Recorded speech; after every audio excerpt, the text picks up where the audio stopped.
새벽 5시가 되기 전 산 아래 작은 공장은 늘 먼저 깨어나고 있었습니다. 정확히는 공장이 아니라 공장 뒤편 낡은 창고 옆 복도를 닦는 한 노인의 손끝이 먼저 하루를 열고 있었죠. 사람들은 그를 이름으로 부르지 않았습니다.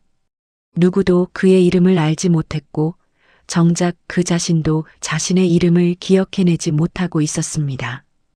그래서 사람들은 대수롭지 않게 그를 영감님이라 부르기도 했고 어떤 날은 그냥 할아버지라 불렀으며 무심한 날에는 저기 청소하시는 분이라고만 말하곤 했습니다. 그 모든 호칭 속에는 사람 한 명의 삶을 제대로 바라보려는 마음이 빠져 있었죠. 그는 언제나 제일 먼저 출근했습니다. 희뿌연 안개가 논두렁을 덮고 차가운 공기가 쇠문 사이를 파고드는 시간에 그는 이미 수도가에서 물통을 채우고 있었습니다. 손등은 갈라져 있었고 손마디는 마치 오래된 나뭇가지처럼 거칠게 튀어나와 있었죠. 그러나 이상하게도 그가 걸레를 쥐는 손만큼은 흐트러짐이 없었습니다. 한번 접고 다시 반듯하게 펴고 모서리를 맞춘 뒤 바닥결 따라 밀어내는 그 움직임에는 묘하게 단정한 질서가 살아 있었습니다. 누가 가르쳐 준 적도 없을 텐데 그의 몸은 오랫동안 훈련된 사람처럼 정갈하게 움직이고 있었습니다. 그가 이 마을에 처음 나타난 것은 반년 전 초가을 무렵이었습니다. 국도 변 배수로 아래에서 쓰러진 채 발견되었다는 이야기가 돌았죠. 머리에 피를 흘린 채 정신을 잃고 있었고 깨어난 뒤에는 자신이 누구인지 어디서 왔는지 아무것도 기억하지 못했다고 했습니다. 마을 사람들은 처음 며칠은 안쓰럽게 여겼지만 연민은 오래가지 않았습니다. 먹고 사는 일이 바쁜 곳에서는 타인의 사연도 며칠 지나면 짐이 되기 쉬웠기 때문입니다. 결국 그를 거둔 것은 공장 관리소장이었습니다. 창고 옆 간이 숙소 하나를 내주고 청소와 허드렛 일을 맡기며 머물 자리를 준 것이었죠. 겉으로 보면 자비처럼 보였지만 실은 값싼 노동력 하나를 얻은 셈이기도 했습니다. 노인은 불평하지 않았습니다. 아니, 할 수 없었던 것에 가까웠죠. 기억이 없다는 것은 과거만 잃는 일이 아니라 억울함을 주장할 근거조차 잃는 일이라는 걸 그는 이미 몸으로 배우고 있었습니다. 누군가 다그치면 그는 먼저 죄송하다고 말했고 누군가 이유 없이 눈을 흘기면 자리를 비켜주었습니다. 자신이 잘못한 게 없어도 그랬습니다. 그에게 남아있는 것은 설명할 수 없는 공손함과 어쩐지 몸에 밴 절제뿐이었죠. 밥을 먹을 때도 그랬습니다. 공장 식당 한쪽 끝자리에서 그는 늘 허리를 세우고 앉았고 반찬 그릇 하나도 흐트러뜨리지 않았습니다. 국물이 옷에 튈까 조심스레 숟가락을 들고 식판을 들고 일어설 때는 다른 사람 자리를 한번 쳐다본 뒤 조용히 비켜났습니다. 그 모습이 낯설다고 느끼는 사람도 있었지만 대부분은 그런 세심함마저 노인의 비굴함쯤으로 여기고 지나쳤습니다. 그의 방은 창고 옆 가장 안쪽에 있었습니다. 창문은 작았고 문풍지는 너덜너덜했으며 보일러는 밤이 되어도 미지근한 기운밖에 내주지 못했죠. 그 방 안에는 그의 과거를 설명해 줄 만한 물건이 아무것도 없었습니다. 세탁을 거듭해 색이 바랜 작업복 2벌, 소장이 건네준 전기장판 하나, 그리고 주머니에서 발견되었다며 함께 보관해 두었던 낡은 금속 시계 하나가 전부였습니다. 시계는 망가져 멈춰 있었지만 그는 가끔 그것을 손에 올려놓고 오래 들여다보곤 했습니다. 이유는 알지 못했습니다. 다만 그것을 만지고 있으면 가슴 한구석이 설명하기 어렵게 묵직해졌죠.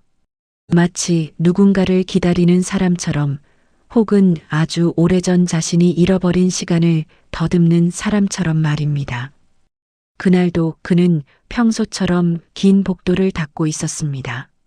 출근 시간이 가까워지자 직원들이 하나둘 들어왔고 젖은 바닥을 본 누군가는 얼굴을 찌푸리며 발끝을 멈췄습니다. 노인은 얼른 몸을 더 낮춰 남은 물기를 훔쳐냈습니다. 누군가의 구두가 자신의 걸레를 툭 건드리고 지나가도 그는 고개만 숙인 채 아무 말도 하지 않았죠. 하지만 바로 그 순간이었습니다. 복도 유리창 너머로 멈춰선 검은 승용차 한 대가 그의 시야에 들어왔습니다. 시골 공장과는 어울리지 않을 만큼 번들거리는 차체였고 짙은 선팅 너머는 보이지 않았습니다. 그는 이상하게도 그 차를 보는 순간 가슴 안쪽이 서늘하게 울리는 것을 느꼈습니다. 이유도 기억도 없는데 몸이 먼저 어떤 낯익음을 알아본 듯 했죠. 노인은 닦던 손을 잠시 멈췄습니다. 그리고 자신도 모르게 창 쪽으로 한 걸음 다가섰습니다. 그가 창가에 멈춰 서 있던 순간은 길지 않았습니다. 이내 누군가의 발소리가 거칠게 다가왔고 노인은 반사적으로 몸을 낮추며 다시 걸레를 집어들었죠. 검은 승용차는 어느새 시야에서 사라져 있었고 방금 전 느꼈던 묘한 울림도 아무 일 없던 것처럼 가라앉아 버렸습니다. 그는 잠시 멈칫했지만 곧 아무것도 아닌 듯 고개를 숙였습니다. 그에게는 이유를 찾을 기억도 질문을 이어갈 용기도 없었기 때문입니다. 출근 시간이 되자 공장은 금세 소란스러워졌습니다. 기계 돌아가는 소리와 사람들의 말소리가 뒤엉켜 공간을 채웠고 노인의 존재는 그 소리들 사이에서 자연스럽게 지워지고 있었습니다. 그는 늘 그렇듯 가장자리에서 움직였습니다. 사람들이 지나가면 비켜섰고 눈이 마주치면 먼저 고개를 숙였죠. 마치 스스로를 배경으로 밀어넣은 사람처럼 행동하고 있었습니다. 현장 반장은 그날도 여전히 거칠었습니다. 그는 젖은 바닥을 밟고 지나가다 신발에 물이 튀자 노인을 향해 불쾌한 시선을 던졌습니다. 곧바로 다가와 바닥을 발로 툭툭 차며 말했습니다. 좀 빨리 못 닦습니까? 길 막고 뭐 하는 겁니까? 노인은 급히 몸을 더 숙이며 죄송합니다라고 말했습니다. 이유를 따지거나 상황을 설명하려는 기색은 전혀 없었죠. 그저 상대의 기분을 먼저 가라앉히는 것이 익숙한 사람처럼 보였습니다. 반장은 더 말을 보태지 않았지만 주변에 있던 몇몇 직원들은 그 장면을 보고 피식 웃었습니다. 누군가는 작게 중얼거렸습니다. 저 나이에 저렇게까지 해야 하나. 하지만 그 말에는 동정이 아닌 묘한 거리감이 담겨 있었죠. 그 누구도 그에게 다가가 이름을 물어보거나 제대로 된 인사를 건네지 않았습니다. 그는 여전히 그곳에서 가장 필요하지만 가장 보이지 않는 사람이었습니다. 점심시간이 되자 사람들은 식당으로 몰려들었습니다. 노인은 늘 그렇듯 한 발 늦게 줄의 끝에 섰습니다. 음식이 남을 때도 있었고 모자랄 때도 있었지만 그는 불평하지 않았습니다. 그날은 국이 거의 바닥나 있었고 배식하던 직원이 한숨을 쉬며 그를 바라봤습니다. 남은 게 이것뿐이네요. 노인은 고개를 끄덕이며 괜찮습니다라고 답했습니다. 그 말은 짧았지만 이상하게도 말끝이 흐트러지지 않았습니다. 어딘가 단정하고 절제된 말투였습니다. 식판을 들고 구석자리에 앉은 그는 조용히 식사를 시작했습니다. 허리를 곧게 세운 채 반찬 하나를 집을 때도 흐트러짐이 없었죠. 주변 사람들의 웃음소리와 이야기들이 그의 귀를 스쳐 지나갔지만 그는 그 대화에 끼어들지 않았습니다. 아니, 끼어들 수 없었습니다. 그에게는 이어갈 과거도 공유할 기억도 없었기 때문입니다. 그는 그저 현재를 조용히 소비하는 사람처럼 보였습니다. 그때 맞은편 자리에서 식사를 하던 젊은 직원 하나가 잠시 그의 손을 바라봤습니다. 갈라진 피부와는 다르게 손의 움직임이 지나치게 정확하다는 것을 느꼈기 때문입니다. 숟가락을 드는 각도, 반찬을 나누는 순서, 식판을 정리하는 방식까지도 어딘가 훈련된 사람의 습관처럼 보였습니다. 직원은 잠시 고개를 갸웃했지만 곧 아무 생각 없이 시선을 거두었습니다. 그 작은 의문조차 오래 붙잡을 만큼 이곳의 일상은 바쁘고 거칠었기 때문입니다. 식사를 마친 노인은 식판을 정리하고 다시 자리에서 일어났습니다. 다른 사람들과 부딪히지 않도록 한 번 더 주변을 살핀 뒤 조용히 빠져나왔죠. 그리고 다시 자신의 자리로 돌아가듯 긴 복도로 향했습니다. 그가 닦아야 할 바닥은 여전히 남아 있었고 그의 하루도 아직 끝나지 않았습니다. 복도 끝에 다다랐을 때 그는 잠시 멈춰 섰습니다. 아침에 보았던 창가 근처였습니다. 그는 무심코 그 방향을 바라봤죠. 하지만 아무것도 없었습니다. 검은 차도 낯선 기척도 모두 사라져 있었습니다. 그럼에도 불구하고 그의 가슴 한켠에서는 설명하기 어려운 이질감이 남아 있었습니다. 마치 무언가가 스쳐 지나갔는데 그것을 붙잡지 못한 사람처럼 말입니다. 노인은 다시 고개를 숙였습니다. 그리고 아무 일도 없다는 듯 걸레를 적셔 바닥을 밀기 시작했습니다. 그의 하루는 여전히 같은 자리에서 반복되고 있었고 사람들 역시 그를 그대로 두고 지나가고 있었습니다. 그렇게 그는 또 하루를 아무도 기억하지 않을 방식으로 살아내고 있었습니다. 하지만 그가 모르는 사이 아주 미세한 균열이 이미 시작되고 있었습니다. 그날 이후로도 공장의 일상은 크게 달라지지 않았습니다.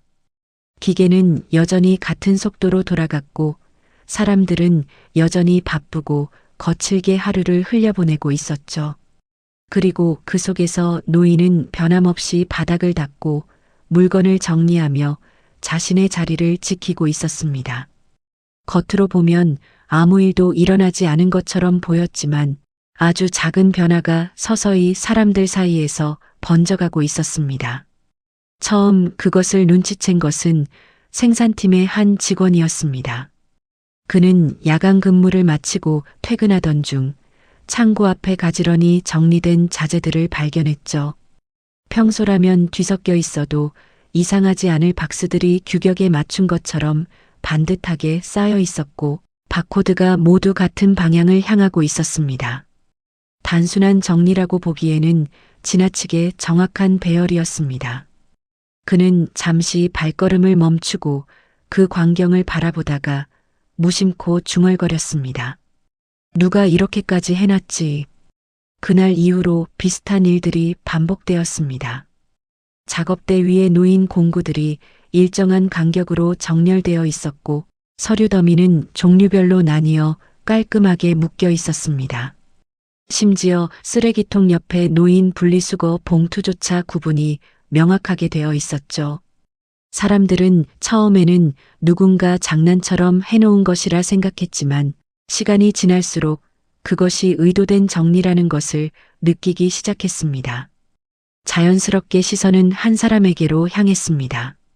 그곳에서 늘 가장 먼저 움직이고 가장 늦게까지 남아있는 사람.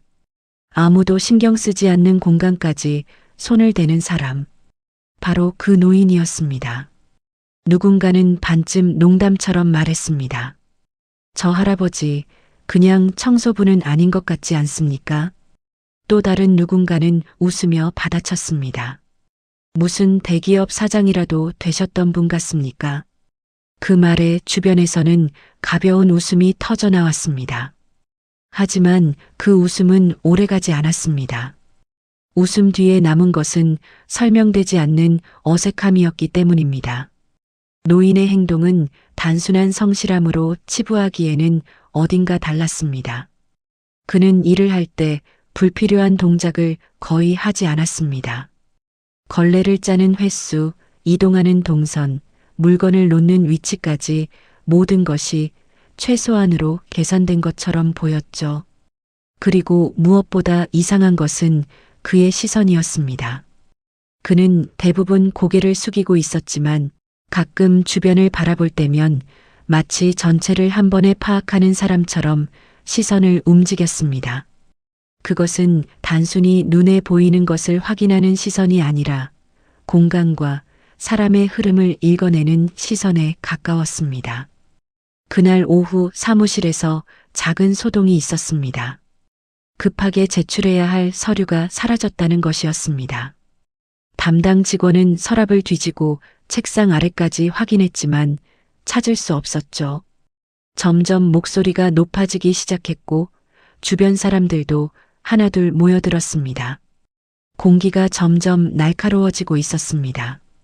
그때 노인이 조용히 그 근처를 지나고 있었습니다. 그는 상황을 한번 바라본 뒤 잠시 멈춰 섰습니다. 그리고 천천히 사무실 한쪽으로 걸음을 옮겼습니다. 누구도 그를 신경 쓰지 않았습니다. 늘 그렇듯 그는 그 공간에서 존재감이 없는 사람이었기 때문입니다. 노인은 책상 위에 쌓여 있는 서류 더미를 가만히 바라봤습니다. 그리고 아무 말 없이 한 묶음을 살짝 들어 올렸습니다. 그 아래에 다른 종이들과 섞여 있던 파일 하나가 모습을 드러냈습니다. 바로 사람들이 찾고 있던 서류였습니다. 그는 그것을 조용히 들어 올려 담당 직원 쪽으로 내밀었습니다. 직원은 순간 멍하니 그를 바라봤습니다. 그리고 얼떨결에 서류를 받아들었습니다. 잠시 정적이 흘렀습니다. 누군가 작은 목소리로 말했습니다. 거기 있었네요. 다들 그저 우연이라고 생각하려 했습니다. 하지만 노인은 아무 말 없이 다시 고개를 숙이고 그 자리를 떠났습니다. 마치 자신이 한 행동이 특별할 것 없다는 듯 자연스러웠습니다. 그 짧은 순간이 사람들의 기억에 묘하게 남았습니다. 그는 여전히 같은 옷을 입고 같은 일을 하고 있었지만 그를 바라보는 시선에는 아주 미세한 변화가 생기고 있었습니다. 단순히 불쌍한 노인이 아니라 어딘가 설명되지 않는 사람이라는 인식이 스며들기 시작한 것이었습니다. 노인은 그 변화를 알지 못했습니다. 아니, 알더라도 의미를 부여할 수 없었을 것입니다. 그는 여전히 자신의 과거를 기억하지 못했고 자신이 어떤 사람이었는지조차 알지 못했기 때문입니다. 다만 그의 몸은 여전히 어떤 기준을 기억하고 있었습니다. 흐트러지지 않는 방식으로 움직이고 무너진 것을 바로잡는 습관처럼 말입니다. 그날 저녁 그는 다시 창고 옆 방으로 돌아왔습니다. 낡은 전기장판 위에 앉아 주머니에서 그 멈춰버린 시계를 꺼냈습니다. 그는 그것을 한참 동안 바라봤습니다. 초침은 움직이지 않았지만 이상하게도 그의 가슴 안에서는 무언가가 조금씩 움직이고 있었습니다. 아주 희미하게, 그러나 분명하게. 며칠 뒤 공장 안의 공기가 눈에 띄게 달라지기 시작했습니다. 평소와 다를 것 없는 하루처럼 시작되었지만 오전이 채 지나기도 전에 사무실 쪽에서 소란이 번져 나왔습니다. 평소보다 높은 목소리가 오갔고 누군가는 급히 전화를 걸고 있었습니다. 평온하게 돌아가던 일상이 미묘하게 뒤틀리기 시작한 순간이었죠. 문제는 중요한 계약 서류 하나가 사라졌다는 것이었습니다. 단순한 문서가 아니라 거래처와의 납품 일정이 걸린 핵심 서류였기에 상황은 빠르게 심각해졌습니다.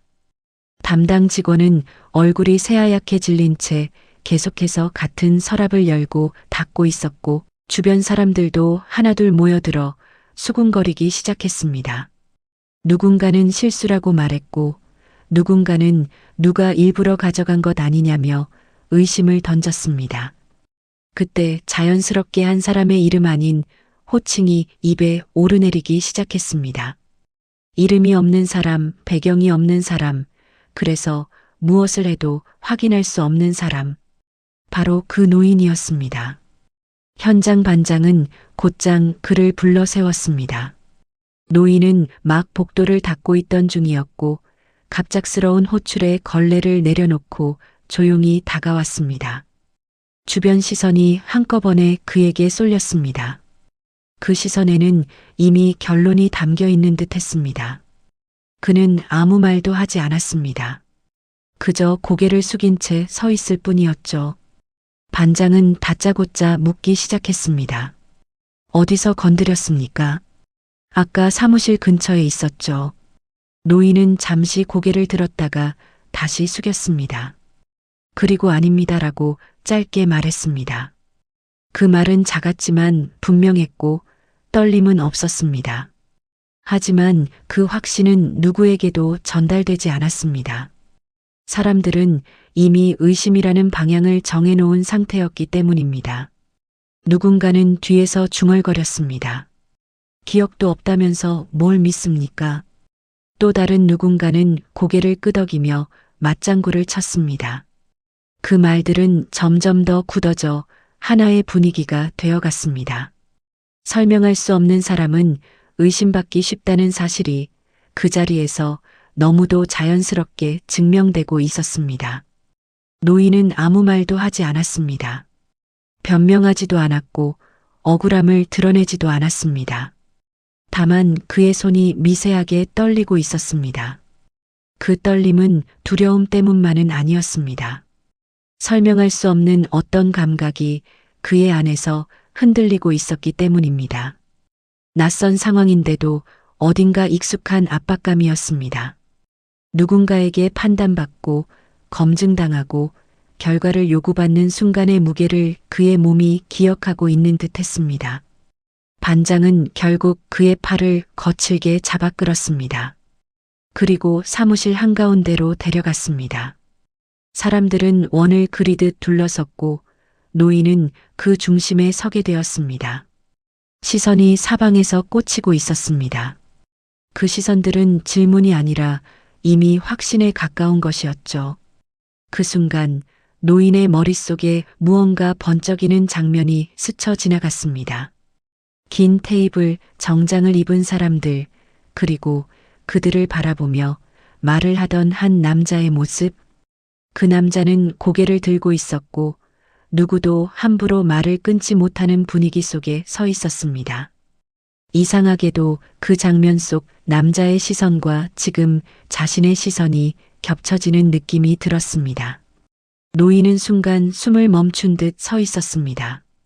그리고 아주 잠깐 고개를 들었습니다. 그의 눈빛이 달라졌습니다. 늘 움츠러들어 있던 눈이 아니라 상황을 직시하는 눈이었습니다. 하지만 그 변화는 오래가지 않았습니다. 기억은 완전히 이어지지 않았고 장면은 금세 흐릿해져 버렸습니다. 다시 현실이 돌아왔습니다. 반장의 목소리가 거칠게 들려왔고 주변의 웅성거림이 공간을 채우고 있었습니다.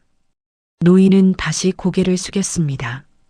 방금 스쳐 지나간 무언가를 붙잡지 못한 채 그는 다시 그 자리로 돌아온 것이었습니다. 결국 그날 그는 모두가 보는 앞에서 의심받는 사람이 되었습니다. 확실한 증거는 없었지만 누구도 그를 감싸지 않았습니다. 그리고 그는 아무 말도 하지 않은 채 그 상황을 받아들이고 있었습니다.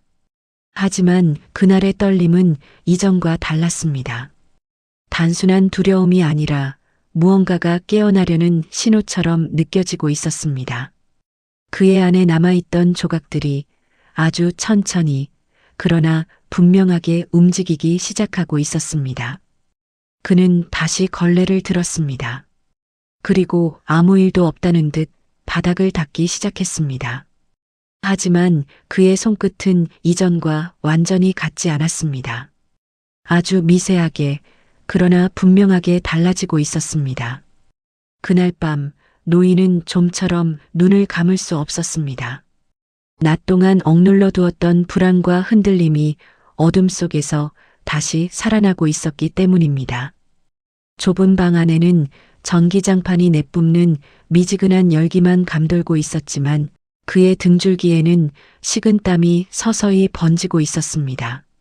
사라진 서류를 둘러싼 소동, 사람들의 노골적인 의심, 모두가 보는 앞에서 받았던 모욕은 단순한 하루의 불쾌함으로 끝나지 않았습니다. 그 일은 그의 안에 오래 잠들어 있던 무언가를 세게 흔들어 깨우고 있었죠. 그는 누운 채 천장을 바라보다가 갑자기 숨을 크게 들이마셨습니다. 닫혀있던 기억의 문틈 사이로 아주 선명한 장면 하나가 밀려 들어왔기 때문입니다. 그것은 지금의 공장도 창고 옆 숙소도 아닌 전혀 다른 세계의 풍경이었습니다. 비가 억수같이 내리던 밤, 젖은 도로 위로 헤드라이트 불빛이 길게 번지고 있었고 검은 세단 한 대가 빠른 속도로 도로를 가르고 있었습니다. 차 안은 조용했지만 그 조용함 속에는 날카로운 긴장감이 서려 있었습니다. 뒷좌석에는 한 남자가 앉아 있었습니다. 그는 짙은 색 정장을 입고 있었고 무릎 위에는 서류철이 올려져 있었죠. 차창에 번지는 빗물을 바라보던 그의 얼굴에는 피곤함보다 결심이 더 짙게 어려 있었습니다. 그리고 그 순간 노인의 가슴이 세차게 뛰었습니다. 그 남자가 바로 자신이라는 것을 머리가 아니라 몸이 먼저 알아보았기 때문입니다. 기억 속 그는 누군가와 통화를 마친 뒤 서류를 덮고 낮고 단호한 목소리로 말했습니다. 내일 아침 이사회 전에 정리합시다. 더는 미룰 수 없습니다. 그 말에는 오래 망설이다가 끝내 결단을 내린 사람의 무게가 담겨 있었습니다. 누군가를 정리하겠다는 뜻이었고 누군가에게는 반드시 막아야 할 결정이기도 했습니다. 바로 그때였습니다. 운전석에 앉아있던 남자가 룸미러 너머로 짧게 시선을 올렸습니다. 오랫동안 곁을 지켜온 사람처럼 익숙한 뒷모습이었지만 그 눈빛만은 기묘하게 낯설었습니다. 충성심과 망설임 그리고 두려움이 한순간 뒤엉켜 스쳐 지나갔죠. 차는 산길로 접어들고 있었습니다. 빗길은 점점 미끄러워졌고 가로등도 드문드문 끊기고 있었습니다. 기억 속 그는 다시 서류를 펼쳐들었습니다. 거기에는 회사 로고와 함께 몇 개의 이름이 적혀 있었습니다. 그중 하나를 보는 순간 그의 눈빛이 냉정하게 굳어졌습니다. 믿었던 사람, 가장 가까운 자리에서 자신을 보자 하던 사람, 그리고 오랫동안 회사 안의 실세처럼 움직이던 인물의 이름이었습니다. 그 이름을 확인한 순간 운전석의 남자는 마치 더 기다릴 수 없다는 듯 핸들을 미세하게 틀었습니다. 브레이크는 밟히지 않았습니다. 오히려 엑셀을 놓지 않은 채 차는 빗길 위를 길게 미끄러졌습니다. 타이어가 도로를 긁는 소리가 귀를 찢었고 서류철이 허공으로 튀어 올랐습니다. 차창 밖으로 난간이 스치듯 지나갔고 곧 거대한 충격이 차 안을 덮쳤습니다. 몸이 앞으로 내던져지는 감각, 유리가 산산이 깨지는 소리, 뒤집힌 세상이 눈앞에서 번쩍이고 있었습니다. 그리고 희미해져가는 의식 속에서 누군가의 떨리는 목소리가 들려왔습니다. 죄송합니다. 저는 시킨 대로 했을 뿐입니다. 그 말은 칼처럼 그의 가슴을 파고들었습니다. 노인은 벌떡 몸을 일으켰습니다. 숨이 턱 끝까지 차올랐고 두 손은 눈에 띄게 떨리고 있었습니다. 그 사고는 단순한 교통사고가 아니었습니다. 누군가의 실수도 비 오는 밤의 불운도 아니었습니다. 자신은 분명 제거당하려 했던 것이었습니다. 더 정확히 말하면 자신이 반드시 막으려 했던 누군가가 먼저 손을 쓴 것이었죠. 그리고 더 서늘한 사실은 그 다음에 찾아왔습니다. 그렇게 큰 사고가 있었는데도 자신은 병원이 아니라 시골 배수로 근처에서 기억을 잃은 채 발견되었습니다. 그것은 누군가가 사고 이후의 흔적까지 정리했다는 뜻이었습니다. 살아남더라도 영영 돌아오지 못하도록 이름도 과거도 지워버리려 한 것이었습니다. 그는 멈춰버린 시계를 손에 쥐었습니다. 차가운 금속의 감촉이 손바닥에 깊게 박혀들었습니다. 이상하게도 그 순간 분노보다 먼저 치밀어 오른 것은 배신감이었습니다. 낯선 적에게 당한 것이 아니었기 때문입니다. 가장 가까운 자리에서 가장 믿었던 손이 등을 밀어버린 것이었습니다.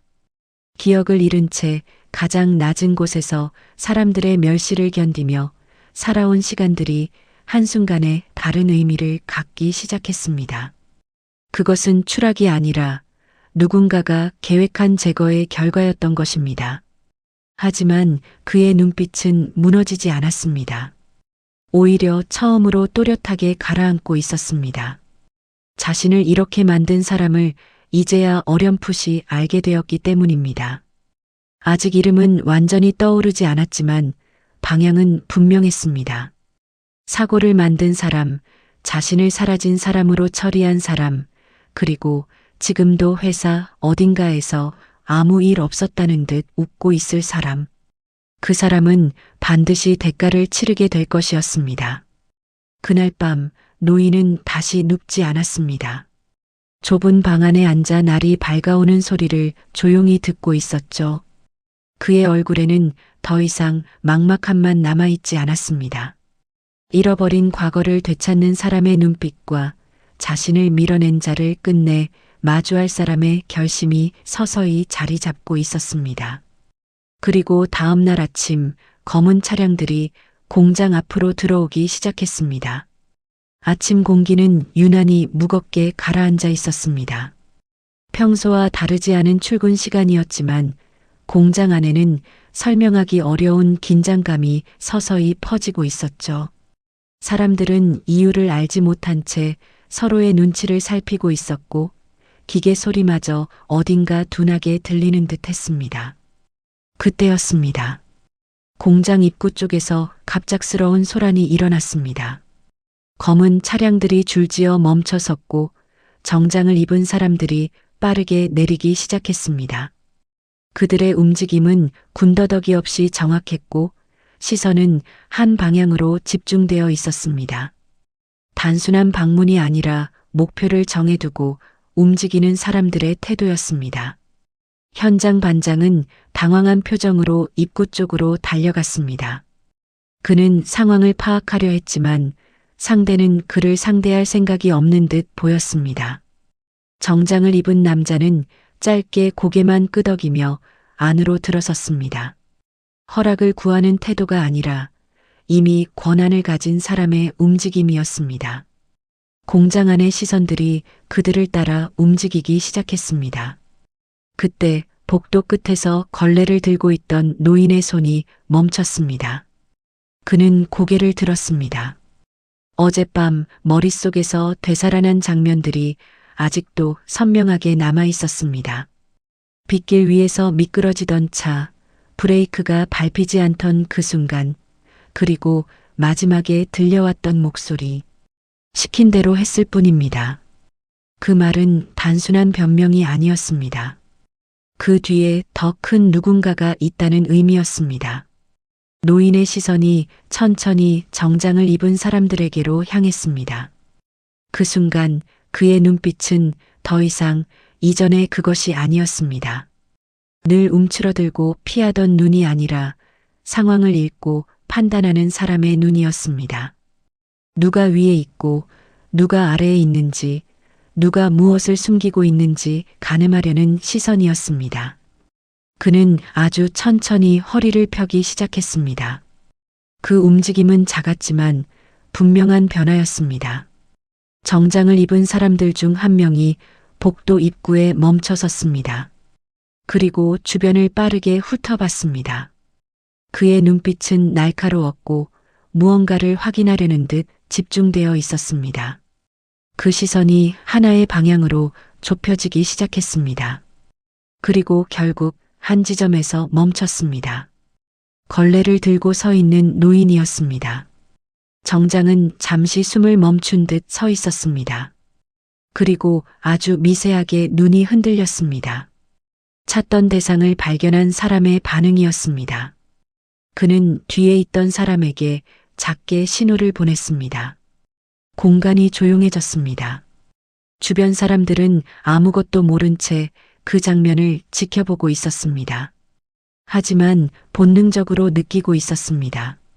지금 이 순간이 평범하지 않다는 것을, 그리고 저 노인을 둘러싼 무언가가 곧 드러날 것이라는 것을 말입니다. 노인의 심장이 천천히 가라앉고 있었습니다. 어제 밤까지는 혼란이었지만 지금은 아니었습니다. 그는 이미 알고 있었습니다. 자신이 누구인지, 그리고 왜 이곳까지 오게 되었는지, 그리고 무엇보다 중요한 사실도 알고 있었습니다.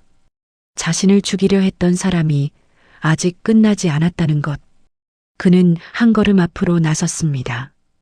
그 움직임에 주변 사람들이 미세하게 뒤로 물러났습니다. 설명할 수 없는 압박감이 퍼지고 있었기 때문입니다.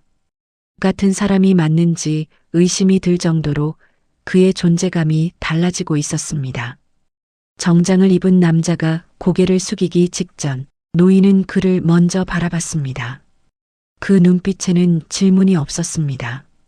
확인이었습니다. 그리고 아주 짧은 순간 그는 깨달았습니다. 이 사람들은 자신을 찾으러 온 사람들이었습니다. 공기는 완전히 멈춘 듯 고요해졌습니다. 이제 숨겨져 있던 이름이 드러날 순간이 다가오고 있었습니다. 복도 끝의 공기는 더 이상 흐르지 않는 듯 고요해졌습니다. 정장을 입은 남자와 노인은 서로를 마주보고 서 있었고 주변 사람들은 숨조차 크게 쉬지 못한 채 그 장면을 지켜보고 있었습니다. 기계 소리도 발걸음 소리도 모두 멀어진 것처럼 느껴졌습니다. 오직 두 사람 사이의 거리만이 또렷하게 존재하고 있었죠. 정장을 입은 남자가 천천히 허리를 깊이 숙였습니다. 그의 동작에는 망설임이 없었습니다. 오랜 시간 몸에 밴 예를 갖추는 태도였고 동시에 절대적인 대상 앞에서만 나오는 낮아짐이었습니다. 그 뒤에 서 있던 사람들도 하나둘 같은 자세로 고개를 숙였습니다. 그리고 조용하지만 분명한 목소리가 흘러나왔습니다. 회장님을 찾고 있었습니다. 그 말은 짧았지만 공장 안의 공기를 완전히 바꿔버리기에 충분했습니다. 주변에 있던 사람들의 시선이 동시에 흔들렸습니다. 누군가는 이해하지 못한 얼굴로 멍하니 서 있었고 누군가는 고개를 저으며 현실을 부정하려 했습니다. 하지만 그 누구도 그 말을 가볍게 넘길 수는 없었습니다. 눈앞에서 벌어지고 있는 장면이 너무도 분명했기 때문입니다. 노인의 손에서 걸레가 힘없이 떨어졌습니다. 젖은 천이 바닥에 퍼졌지만 아무도 그것을 신경 쓰지 않았습니다. 그는 잠시 눈을 감았습니다. 그리고 그 순간 끊어져 있던 기억이 완전히 이어졌습니다. 비가 쏟아지던 밤, 차 안에서 확인했던 서류, 그 서류에 적혀 있던 이름, 부사장, 오랫동안 자신의 오른팔처럼 곁을 지키던 인물, 회사 내부의 흐름을 누구보다 잘 알고 있었고 가장 믿었던 사람이었습니다. 하지만 바로 그 사람이었습니다. 자신이 결단을 내리려 했던 그날, 그는 먼저 움직였습니다. 운전기사를 이용했고 사고로 위장했으며 자신을 완전히 제거하려 했습니다. 그리고 이후 아무 일도 없었던 것처럼 회사를 장악하고 있었을 것입니다. 노인의 눈이 다시 떠졌습니다. 그 눈빛은 완전히 달라져 있었습니다. 이제 그는 더 이상 기억을 잃은 사람이 아니었습니다. 자신이 누구인지, 무엇을 잃었는지, 그리고 누가 그것을 빼앗아갔는지까지 모두 알고 있는 사람이었습니다. 그는 천천히 고개를 들었습니다. 정장을 입은 남자가 여전히 고개를 숙이고 있었습니다. 그 모습은 변함없었지만 이제 그 의미는 완전히 달라져 있었습니다. 노인은 조용히 입을 열었습니다. 준비는 어떻게 되어 있습니까? 그 한 문장에 공기가 다시 한번 흔들렸습니다. 그것은 질문이 아니었습니다. 상황을 통제하는 사람의 확인이었습니다. 정장을 입은 남자가 즉시 고개를 들었습니다. 그리고 짧게 대답했습니다. 내부 상황은 파악 완료되었습니다. 복귀만 하시면 됩니다. 그 말 속에는 이미 많은 것이 담겨 있었습니다. 회사의 현재 상태, 권력의 흐름, 그리고 지금 누가 그 자리에 앉아 있는지까지. 노인은 아주 미세하게 고개를 끄덕였습니다. 그의 시선이 천천히 주변으로 이동했습니다. 현장 반장과 직원들이 그 자리에 그대로 서 있었습니다. 누구도 움직이지 못하고 있었습니다. 그를 바라보는 눈빛에는 당혹감과 두려움, 그리고 뒤늦은 깨달음이 섞여 있었습니다. 하지만 노인은 그들을 오래 바라보지 않았습니다. 이미 그의 시선은 더 먼 곳을 향하고 있었기 때문입니다. 자신을 밀어낸 자리, 그리고 지금 누군가가 앉아 있는 자리, 그곳으로 돌아갈 시간이었습니다. 그는 한 걸음 앞으로 내디뎠습니다. 정장을 입은 사람들이 자연스럽게 길을 열었습니다.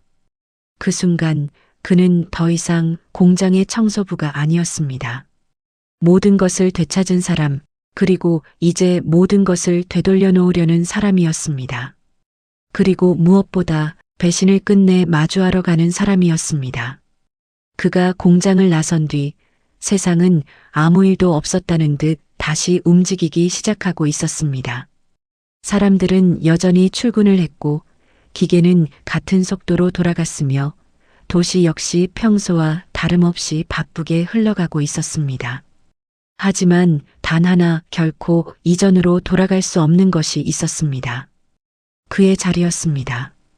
검은 차량이 도심 한복판, 유리로 둘러싸인 본사 건물 앞에 천천히 멈춰 섰습니다.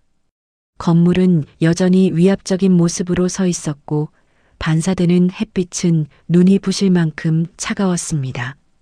겉으로는 아무 문제도 없는 듯 보였지만 그 안에서는 이미 균열이 시작되고 있었습니다. 보이지 않는 긴장과 불안이 조용히 그러나 확실하게 퍼지고 있었습니다. 그는 차에서 내렸습니다. 짧은 순간 건물을 올려다봤습니다.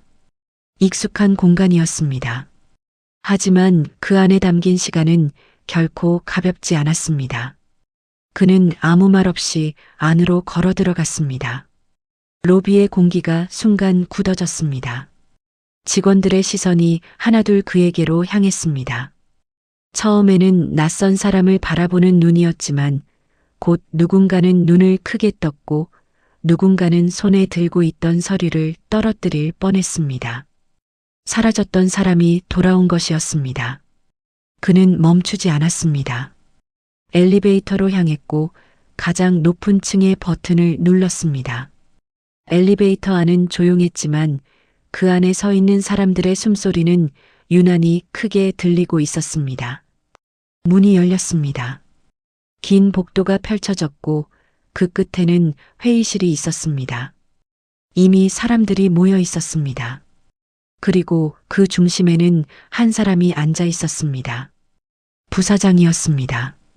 그는 여전히 그 자리에 앉아 있었습니다. 마치 아무 일도 없었다는 듯, 마치 이 모든 것이 처음부터 자신의 것이었던 것처럼. 회의실 문이 열리는 순간 모든 시선이 동시에 돌아갔습니다.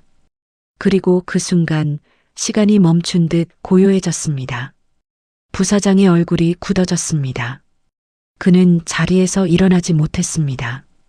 눈앞에 서 있는 사람이 누구인지 누구보다 잘 알고 있었기 때문입니다. 살아있을 리 없는 사람이었습니다. 그는 천천히 안으로 들어갔습니다. 그리고 회의실 중앙에 멈춰 섰습니다. 그 누구도 말을 꺼내지 못했습니다. 그는 부사장을 바라봤습니다. 그 시선에는 분노가 없었습니다. 하지만 그보다 더 무서운 것이 담겨 있었습니다. 모든 것을 알고 있는 사람의 눈이었습니다. 그는 조용히 입을 열었습니다. 끝까지 갔어야 했습니다.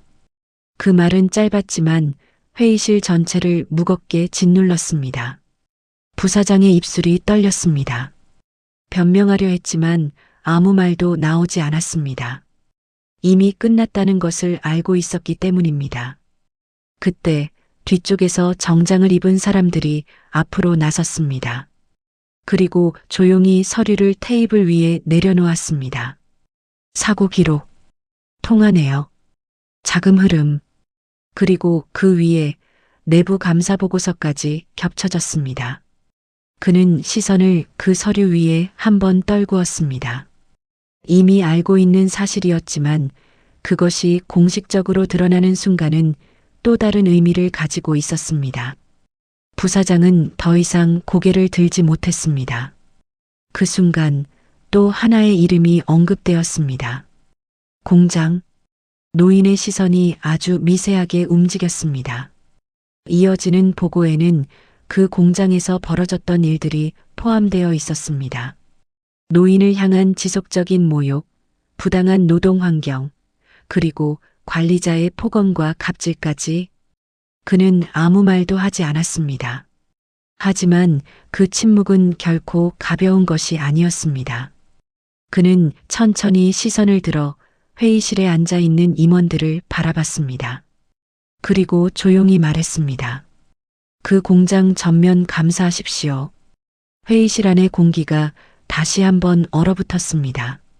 그 말은 단순한 지시가 아니었습니다. 이미 결론이 내려진 선언과도 같았습니다. 며칠 뒤 공장은 완전히 뒤집혔습니다. 감사팀이 들이닥쳤고 현장 반장을 포함한 관리 인원들이 줄줄이 조사 대상에 올랐습니다. 그동안 아무렇지 않게 이어져 왔던 폭언과 부당한 지시들이 하나씩 드러났습니다. 사람들은 그제야 깨닫기 시작했습니다. 그들이 무시했던 노인이 누구였는지, 그리고 그들이 어떤 사람을 함부로 대했는지를. 현장 반장은 고개를 들지 못했습니다. 그는 조사실에 앉아 있었고 손은 계속 떨리고 있었습니다. 그때 문이 열렸습니다. 그가 들어왔습니다. 현장 반장의 시선이 바닥에 떨어졌습니다. 그는 아무 말도 하지 않았습니다. 단 한 번 그를 바라봤을 뿐이었습니다. 그 시선 하나로 충분했습니다. 모든 것이 끝났다는 것을 알게 해주는 시선이었습니다. 며칠 후 부사장은 공식적으로 자리에서 물러났고 법적 책임까지 피할 수 없게 되었습니다. 그리고 공장 역시 완전히 바뀌기 시작했습니다. 노인은 다시 그 공장을 찾지 않았습니다. 하지만 그가 남긴 말은 그곳에 그대로 남아 있었습니다. 사람을 사람으로 대해 주십시오. 그 한 문장은 그 어떤 규정보다 강하게 그곳을 바꾸고 있었습니다. 다시 현재로 돌아와 그는 회의실 창가에 서 있었습니다. 도시는 여전히 바쁘게 움직이고 있었습니다. 하지만 그의 시간은 이제야 제자리를 찾고 있었습니다. 그는 더 이상 과거에 머무르지 않았습니다. 잃어버린 시간을 되찾았고 빼앗긴 자리를 되돌려 놓았으며 무너진 것을 바로 세운 사람이었습니다. 그리고 이제 그는 다시 시작할 준비가 되어 있었습니다. 조용히 돌아온 사람처럼 보였지만 사실은 모든 것을 끝내고 돌아온 사람이었습니다. 이제 그는 다시 자신의 자리에 서 있었습니다.